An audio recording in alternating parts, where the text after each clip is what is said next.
Shalom Bapak Ibu Saudara sekalian. Ya, kita akan melanjutkan perenungan kita dari Ibrani 10. Kita akan merenungkan dalam tema ketaatan orang percaya. Kita akan membaca Ibrani 10 ayat 26 sampai 39 ayatnya.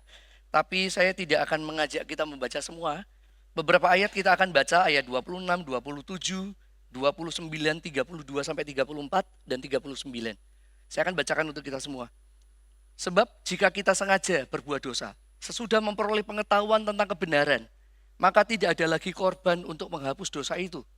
Tetapi yang ada ialah kematian yang mengerikan akan penghakiman dan api yang dahsyat yang akan menghanguskan semua orang durhaka. Ayat 29, betapa lebih beratnya hukuman yang harus dijatuhkan atas dia yang menginjak-injak anak Allah, yang menganggap najis darah perjanjian, yang menguduskannya, dan yang menghina roh kasih karunia. Ayat 32 sampai 34, ingatlah akan masa yang lalu. Sesudah kamu menerima terang, kamu banyak menderita oleh karena bertahan dalam perjuangan yang berat. Baik waktu kamu dijadikan tontonan oleh cercaan dan penderitaan, maupun penderitaan mereka, maupun waktu kamu mengambil bagian dalam penderitaan mereka yang diperlakukan sedemikian. Memang kamu telah turut mengambil bagian dalam penderitaan orang-orang hukuman. Dan ketika harta kamu dirampas, kamu menerima hal itu dengan sukacita. Sebab kamu tahu bahwa kamu memiliki harta yang lebih baik dan yang lebih menetap sifatnya. Ayat 39. Tetapi kita bukanlah orang-orang yang mengundurkan diri dan binasa, tetapi orang-orang yang percaya dan beroleh hidup. Bapak Ibu sekalian kasih Tuhan, pernahkah mendengar istilah mentalitas sekrup? Mungkin baru kali ini dengar ya. Ya, istilah ini adalah sebuah istilah yang diperkenalkan, dipopulerkan oleh seorang yang bernama Max Weber. Max Weber ini ilmuwan yang sosiolog ya, yang mencoba untuk mengkritisi situasi yang terjadi pada organisasi-organisasi yang modern. Di organisasi modern biasanya sudah menjadi organisasi modern itu melakukan spesialisasi-spesialisasi, pembagian kerja yang jelas, job desk-nya. Contohnya misalnya ya, ibadah hari ini misalnya. Ada rekan-rekan yang bertugas, job desk-nya adalah menerima tamu, jadi asyar gitu ya. Ada yang bertugas memimpin pujian, ada yang bertugas berkhotbah, ada yang bertugas main musik. Jadi tidak satu orang bertugas semuanya begitu ya, tapi ada pembagian kerja yang jelas. Nah ini baik, membuat sebuah organisasi berjalan maksimal. Tetapi Weber mengingatkan, orang bisa jatuh kepada mentalitas seperti sekrup yang tahunya menyekrup bagian itu. Dia bekerja itu, lalu kemudian dia lepas dari itu juga bekerjanya di situ, melakukan itu saja. Pada akhirnya yang ditakutkan adalah orang sangat ahli di situ, tapi kehilangan semangat, kehilangan hati, kehilangan maknanya. Melakukan itu hanya sebagai sebuah ritual biasa, sebagai kebiasaan biasa. Dan itu menjadi kritik yang menarik ketika dikatakan orang taat melakukan, tapi ketaatannya hanya sebagai sebuah kebiasaan. Ketaatannya tidak dengan hati. Dan itu yang kita renungkan kalau kita bicara tentang ketaatan di kitab Ibrani 10. Ibrani 10 dibagi dalam 3 fase gitu ya, 3 tahap. Ibrani 10 ayat 1 sampai 18 ini berbicara tentang adanya orang yang melakukan Taurat sebagai bentuk ketaatan. Tapi karena itu dilakukan terus pada akhirnya kehilangan makna, kehilangan hati mengasihi Tuhan, kehilangan relasi dengan Tuhan seperti yang kita renungan 2 minggu yang lalu. Yang pada akhirnya membuat ketaatan pada Taurat itu tidak menyenangkan hati Tuhan. Lalu Tuhan mengutus anaknya. Dan anaknya Yesus ini adalah anak yang taat. Allah yang mau turun menjadi manusia. Kalau Bapak Ibu baca Ibrani dari Ibrani 1 sampai Ibrani pasal yang terakhir, di situ dikisahkan bagaimana Yesus itu mau merendahkan diri. Bukan hanya seperti manusia, tapi bahkan lebih rendah lagi. Bapak Ibu kalau membaca di Ibrani 1 dikisahkan malaikat itu sebetulnya derajatnya mungkin di bawah manusia begitu ya. Malaikat itu kan ganteng-ganteng gitu ya kalau dikisahkan di film-film begitu. keren-keren gitu, ternyata ada di bawah manusia. Dan itu dikatakan di dalam Ibrani 2, Yesus derajatnya dalam sekali waktu di bawah malaikat untuk menyelamatkan kita. Yesus dikatakan di dalam Ibrani 4 ayat yang ke-15, dia yang membuat hukum. Dia harus taat, diuji dalam hukum itu. Dia harus dicobai meskipun dia tidak berdosa. Ibrani 5 ayat yang ke-8 dikatakan dia menderita, dia belajar taat. Yesus belajar taat. Bahkan semangatnya kelihatan sekali, bukan cuma belajar taat. Di ayat sebelumnya, pasal 5 ayat yang ke-7, dikatakan di situ Yesus dikatakan ratap tangis. Yesus mengeluh, jadi ada keluhan, ada ratap tangisnya begitu ya. Ini taatan yang luar biasa dilakukan oleh Yesus sampai pada akhirnya Yesus mempersembahkan tubuhnya di hadapan Tuhan dan itu berkenan di hadapan Tuhan. Bapak Ibu sekalian dikasihi Tuhan, Yesus ini, ketaatan Yesus ini yang pada akhirnya menjadi sebuah ketaatan yang memulihkan relasi kita dengan Tuhan. Minggu lalu kita merenungkan bagian ini. Ketaatan Yesus itu menjadi dasar. Ketika kita percaya kepada Yesus, kita mendapatkan relasi yang baru dengan Allah. Lalu pada bagian hari ini, kita akan merenungkan bagaimana kita yang sudah diajarkan keselamatan di dalam Yesus, cara yang baru dalam ketaatan Yesus itu. Percaya kepada Yesus itu. Bagaimana ketaatan kita?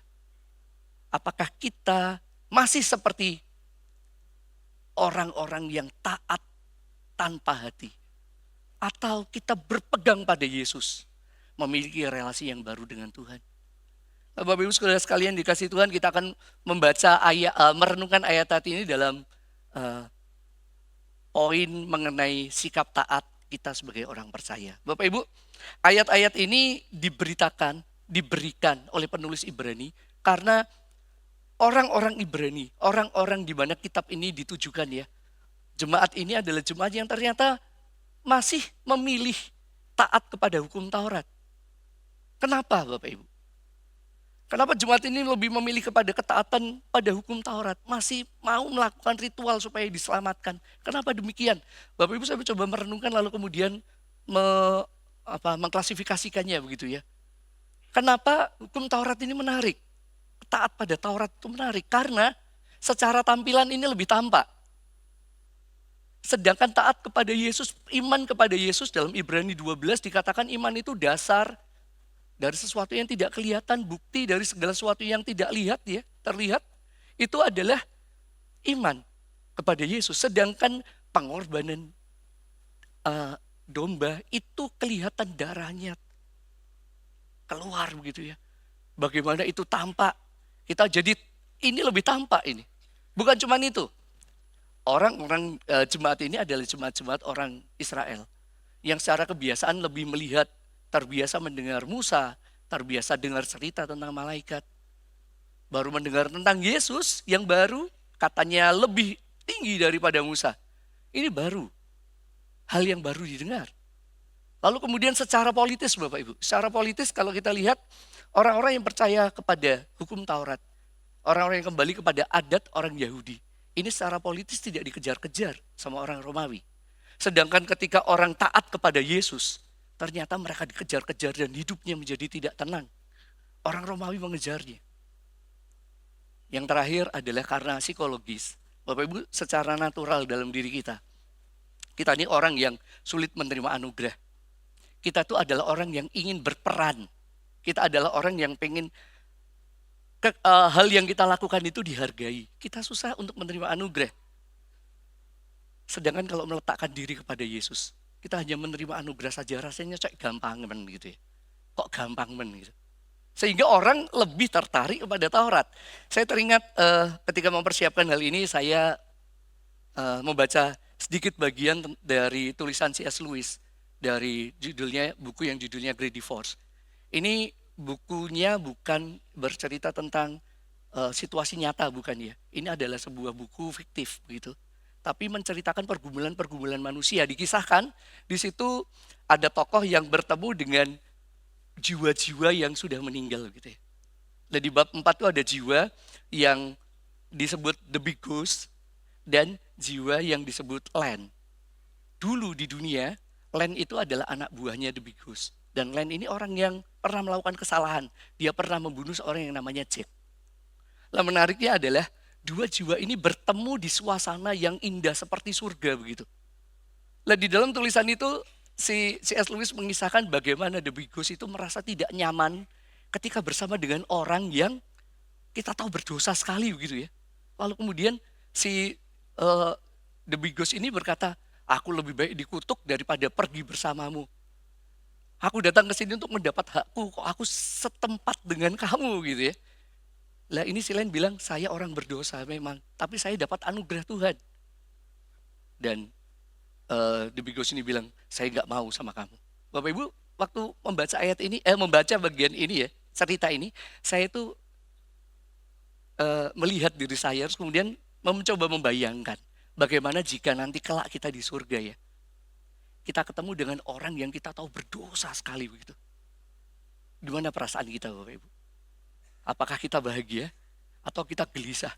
Ini orang berdosa ada di sini nih gimana ya?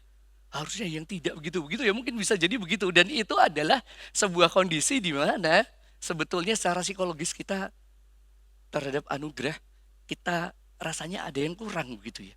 Kita pengen kerja kita diperhitungkan.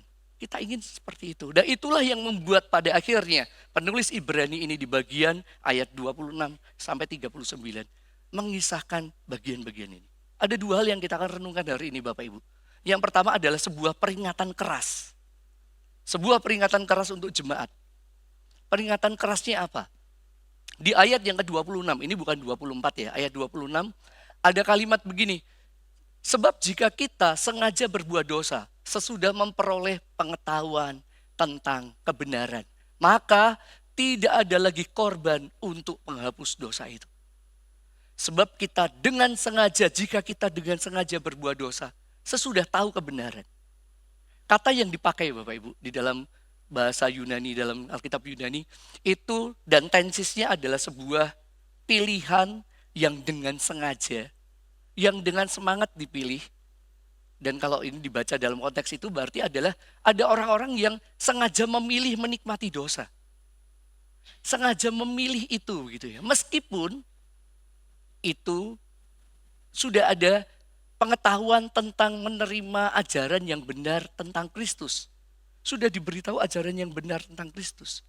Tapi masih memilih dengan sengaja. Memilih cara-cara selamat dengan upaya sendiri. Dengan ketaatan sendiri. Bapak Ibu, orang seperti ini diperingatkan keras. Karena di ayat yang ke-29 dikatakan orang ini menginjak-injak anak Allah. Menganggap najis darah perjanjian yang menguduskannya dan menghina kasih karunia. Jadi ayat ini konteksnya adalah konteksnya yang mengarahkan pada cara orang menyelesaikan dosanya. Ternyata masih ada orang-orang jemaat yang mengandalkan dirinya, mengandalkan upayanya. Ada jemaat-jemaat yang tidak mengandalkan Yesus untuk mendapatkan keselamatan. Tidak memandang kepada anugerah Tuhan itu. Bapak Ibu jangankan bicara tentang dosa. Dalam kehidupan keseharian. Kita sebagai manusia, kita berjuang. Ada kalanya kita berada dalam keberhasilan. Untuk taat atau untuk melakukan yang berkenan kepada Tuhan. Tapi ada kalanya kita gagal. Ada kalanya kita merasa terpuruk di hidup ini. Dan ketika kita merasa terpuruk di hidup ini, sebetulnya Allah menawarkan anugerah.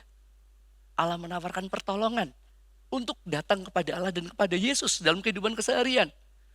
Namun ada orang-orang yang memang susah untuk bisa menerima pertolongan itu. Dan untuk orang-orang yang demikian, maka peringatan Allah itu tegas. Tegas orang-orang yang demikian tidak akan tertolong.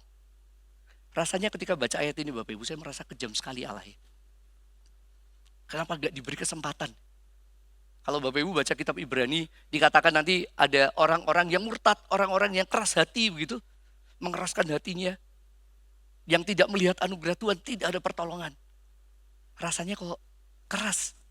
Nah Bapak Ibu, Di hidup ini kita memang terbiasa dengan mentalitas memperbaiki. Memang dan harus membiasakan diri seperti ini. Saya punya teman yang tinggal di sebuah desa, kalau melihat barangnya rusak, dia coba perbaiki.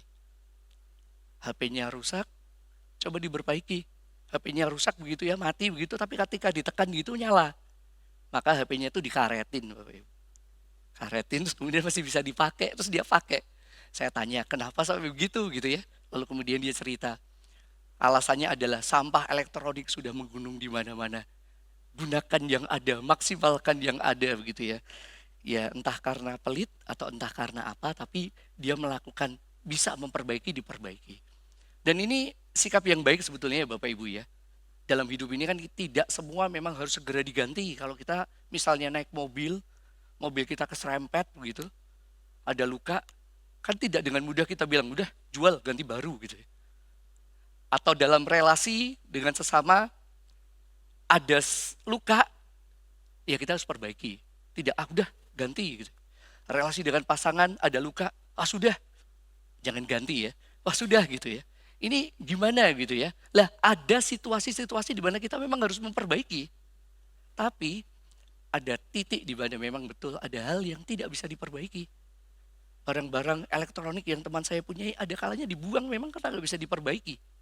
Dan dalam teks ayat ini ada orang-orang yang memang mengarahkan hatinya tidak kepada anugerah Tuhan. Dia menutup dirinya dari anugerah Tuhan. Dia mencoba usaha sendiri dan itu tidak bisa diperbaiki. Hukumannya adalah hukuman dari Allah. Bapak Ibu sekalian, saya mengingat bagian-bagian di hidup kita ketika kita mengalami kesulitan. Mungkin kita berjuang sendiri begitu. Dan dalam perjuangan kita mungkin menolak anugerah Tuhan. Dan kita merasa sesak sendirian. Kita diingatkan hari ini. Ketika kita susah sendiri, kita enggak sendiri. Ada anugerah Tuhan yang menanti tangan kita meraihnya. Anugerah Tuhan yang ditawarkan. Elia pernah dalam kondisi terpuruk. Elia pernah mempertanyakan tentang Tuhan. Dia merasa hidupnya tidak baik-baik saja. Stres dia. Lalu dia lari, dia pergi. Ketika dia pergi, Tuhan menawarkan dirinya. Elia keluar dari gua itu. Keluar dari situ, ada sekian banyak orang. Ribuan orang yang nasibnya sama kamu. Kamu gak sendirian gitu ya. Saya ngebayangin jika Elia tidak menerima anugerah Tuhan itu. Waktu Tuhan tawarkan pertolongannya, dia bilang gak butuh. Aku terpuruk, gak butuh gitu ya. Maka dia akan berada tetap di situ. Dan dia tidak akan tertolong. Nah, Bapak Ibu, sebab itu nasihat ini diberikan kepada kita.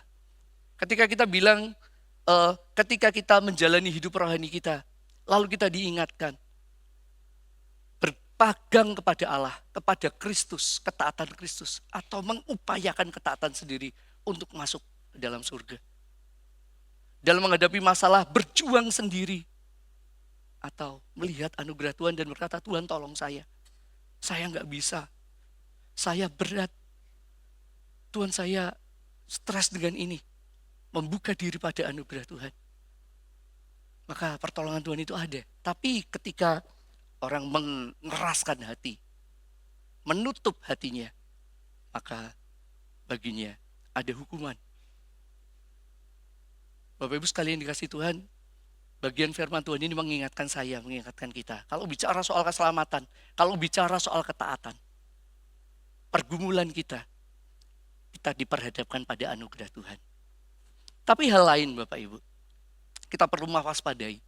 Ketika kita bicara Yesus yang bisa menyelamatkan kita, satu-satunya penolong kita, perbuatan kita tidak menyelamatkan, maka kita juga harus mewaspadai sikap menganggap remeh keselamatan. Keselamatan bisa menjadi murahan.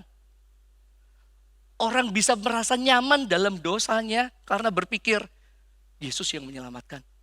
Perbuatanku tidak menyelamatkan. Sudahlah, saya di sini saja.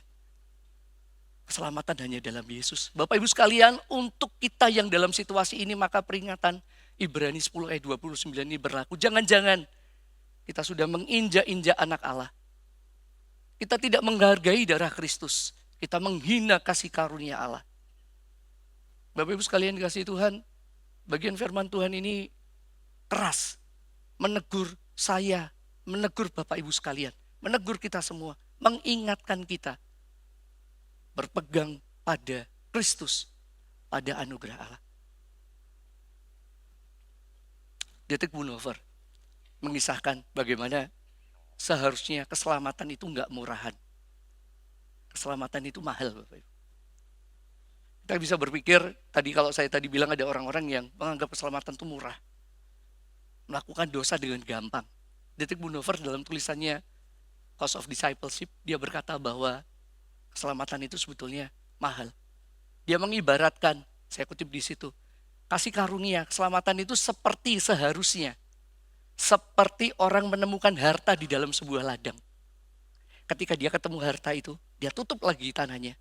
Dia jual semua yang dia punya untuk beli harta itu. Bukan usaha Bapak Ibu tekanannya, tapi pada betapa berharganya itu. Betapa berharganya pengorbanan Kristus. Bapak Ibu sekalian, pengorbanan Kristus itu pengorbanan yang mahal. Kalau kita ingat pengorbanannya, maka mahalnya darah Kristus itu, mahalnya ketaatan Kristus itu. Hendaknya itu menyemangati kita, membuat kita bersyukur melihat ini sesuatu yang berharga dan hidup. Tidak menyukai dosa. Bapak Ibu, suatu kali saya pernah mengalami sebuah masalah ketika saya sedang kuliah S1. Ada sebuah kejadian yang membuat saya kena disiplin gitu ya. Kena disiplin dari sekolah. Waktu saya mendapat disiplin dari sekolah, saya merasa baik-baik saja. Ya sudahlah, karena itu memang saya melakukannya dengan sengaja, saya mendapat disiplin dari sekolah. Tapi ketika saya menyampaikan hal ini kepada orang tua saya, Bapak Ibu, saya tuh melihat Bapak Ibu saya tidak ngomong apa-apa. Ketika saya cerita, saya kena disiplin begitu ya. Bapak Ibu saya cuma tenang, diam, tidak komen. Tapi menangis. Waktu menangis itulah saya jadi sadar, wah iya ya, saya sebetulnya kuliah ini dibiayai mereka. Mereka keluar uang dengan susah payah. Saya membuat mereka sedih gitu ya Bapak Ibu. Dan itu saya teringat betapa mahalnya mereka membiayai saya untuk kuliah. Membuat saya jadinya ketika melihat itu, ya saya harus menghargai apa yang mereka lakukan. Bapak Ibu, kalau ditanya soal pengorbanan Yesus, bukankah pengorbanan Yesus itu mahal? Dan kalau kita mengingatnya, apa yang bisa kita lakukan? Itu menjadi sebuah pertanyaan pertama. Ketika kita taat, maka ketaatan itu berdasarkan atas pengorbanan Kristus yang mahal. Pengorbanan yang mahal itu menjadi dasar kita semangat mengasihi Allah. Pengorbanan yang mahal itu membuat kita semangat menjauhi dosa. Bapak Ibu, hal yang kedua, selain penulis Ibrani memberikan teguran yang keras, penulis Ibrani memberikan nasihat. Nasihatnya apa? Kalau kita melihat di dalam ayat yang ke-32 dan seterusnya, nasihatnya adalah, nasihat yang pertama adalah mengingat masa lalu. Ingat masa lalu. Bapak Ibu, seorang filsuf namanya Aristotle, dia itu membagi ingatan menjadi dua. Ingatan yang pertama itu adalah memori. Jadi sesuatu yang tinggal tempel di dalam kepala kita, memori itu ya. Pakai bahasa ininya adalah meneme. Tapi ingatan yang kedua adalah anamnesis. Anamnesis itu adalah upaya mengingat. Seperti kalau saya mencoba mengingat nama begitu ya. Saya itu susah mengingat nama, Bapak Ibu. Kadang-kala ketemu anak begitu, bersyukur kalau di tunggal ada namanya begitu ya, ada name tag-nya. Kalau nggak ada name tag-nya saya bingung, nih siapa ya? Siapa begitu, saya mencoba mengingat beberapa nama muncul, saya pilih yang mana begitu ya. Mengingat tuh, mengingat lagi, mencoba mengingat. Nah, yang diingat adalah apa? Dan Bapak Ibu membaca bagian ayat 32, penulis ini mengingatkan, ingatlah akan masa lalu. Apa yang diingat? Apa yang diupayakan diingat? Dan yang diupayakan diingat adalah ini. Masa lalu yang berat, Bapak Ibu. Bapak Ibu, ini jemaat jemaat ini sedang mengalami situasi yang berat, mengalami penderitaan, lalu diajak mengingat. Yang diingat adalah bukan peristiwa indah-indah dulu, bukan. Yang diingat adalah peristiwa berat yang pernah dialami dulu. Bapak Ibu, ini menarik. Kenapa bukan peristiwa yang indah yang diingat? Kok masalah yang berat? Nah Bapak Ibu, kadangkala kita memang kalau mengingat, kita coba, kalau saya melihat diri saya ya, ketika saya mengalami situasi berat, situasi sulit, maka yang membuat saya, yang teringat kadangkala adalah situasi-situasi berat juga di masa lalu, tapi juga situasi-situasi yang bahagia gitu ya, supaya saya bersemangat gitu ya. Tapi ini tidak, kita penulis Ibrani itu mengajak mengingat peristiwa berat masa lalu. Lah, bagaimana mengingat peristiwa berat masa lalu itu bisa menyemangati kita menjadi bersemangat di masa sekarang? Penulis Ibrani menuliskan, mari kita mengingat peristiwa berat di masa lalu, ketaatan-ketaatan di masa lalu, dengan cara pandang kacamata sesudah kamu menerima terang. Sesudah kamu diselamatkan. Jadi maksudnya ketika kita mengalami berat untuk taat, ketika kita mengalami derita sulit untuk menjadi taat, maka ingatlah, dulu kamu juga pernah mengalami itu. Tapi ingat dalam kacamata bahwa kamu sudah menerima anugerah Tuhan. Kamu sudah terima berkat dari Tuhan, keselamatan dari Tuhan. Dan itu kalau kita baca di ayat 32, 34, 35, 36, engkau sudah mendapat harta yang besar, harta yang menetap sifatnya, mendapat upah yang besar, mendapat janji. Wah, ini luar biasa.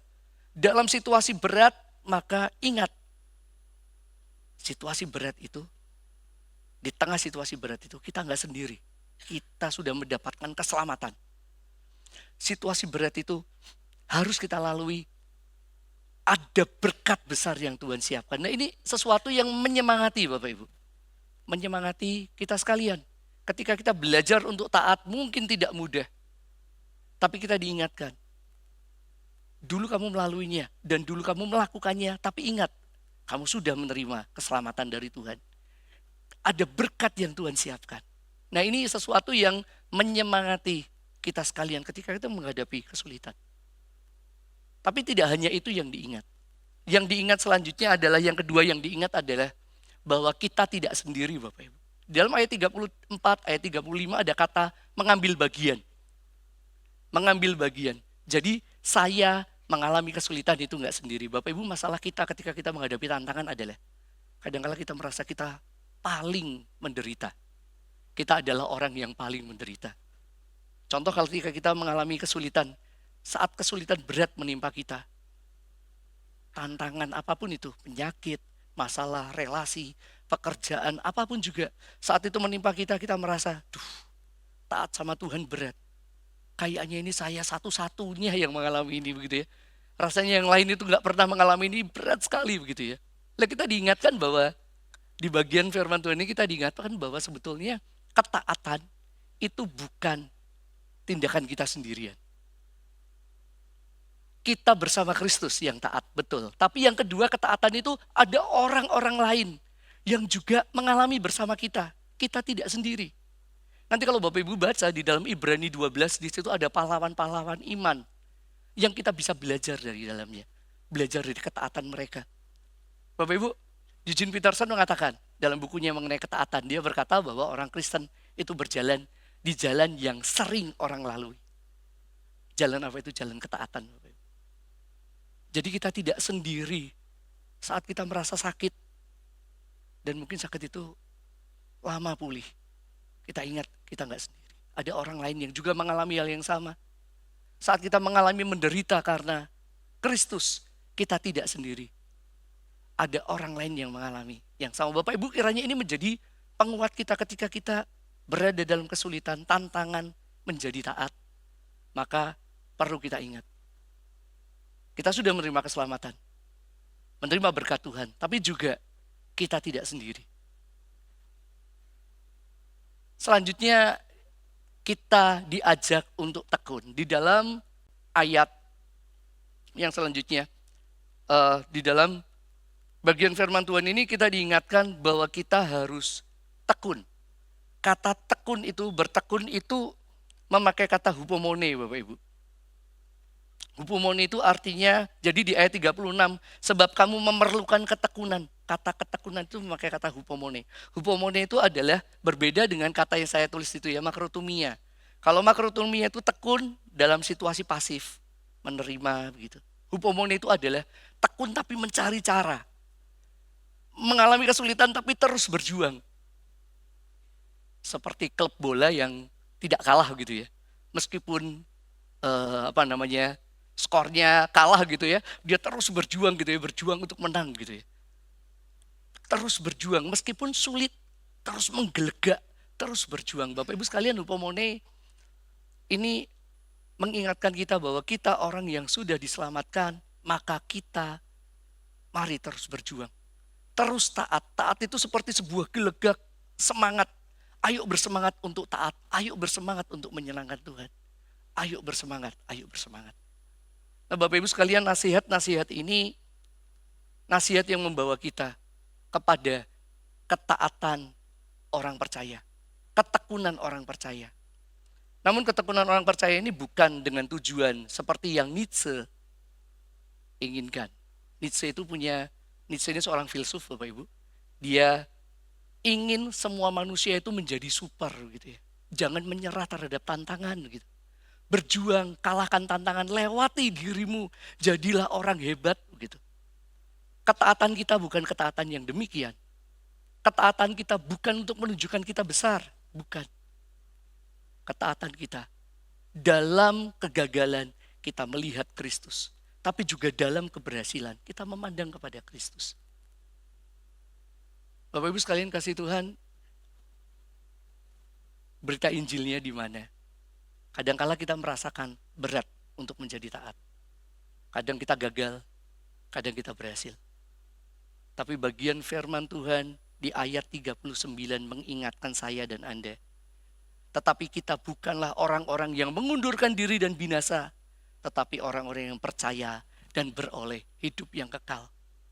Penulis Ibrani menutup beritanya tentang ketaatan bukan dengan supaya kita berharap menjadi orang yang besar, yang mampu menaklukkan kesulitan. Bukan. Bukan juga mengingatkan kita untuk meratapi kegagalan. Bukan. Tapi mari kita berjuang dengan percaya kepada Injil. Dengan melihat anugerah Tuhan yang besar. Mari kita berjuang. Mari kita terus melakukan ketaatan kita kepada Allah. Karena kita sudah melihat kasih Tuhan yang besar. Sebagai syukur kita kepada Allah. Mari kita bersemangat, terus berjuang memberi yang terbaik untuk Allah kita, untuk Tuhan kita. Yesus menanggung kegagalan kita. Dia memberikan bagi kita hidup yang sebenarnya. Nah, Bapak Ibu sekalian yang dikasihi Tuhan, pertanyaan refleksi untuk kita. Di mana letak Kristus dalam segala ketaatan kita? Apakah ketaatan kita selama ini adalah ketaatan rutin? Ketaatan yang di dalamnya tidak ada kasih Kristus, atau bahkan adalah ketaatan yang isinya adalah upaya-upaya untuk merasa berharga supaya saya diselamatkan. Atau di mana letak Kristus dalam ketaatan kita?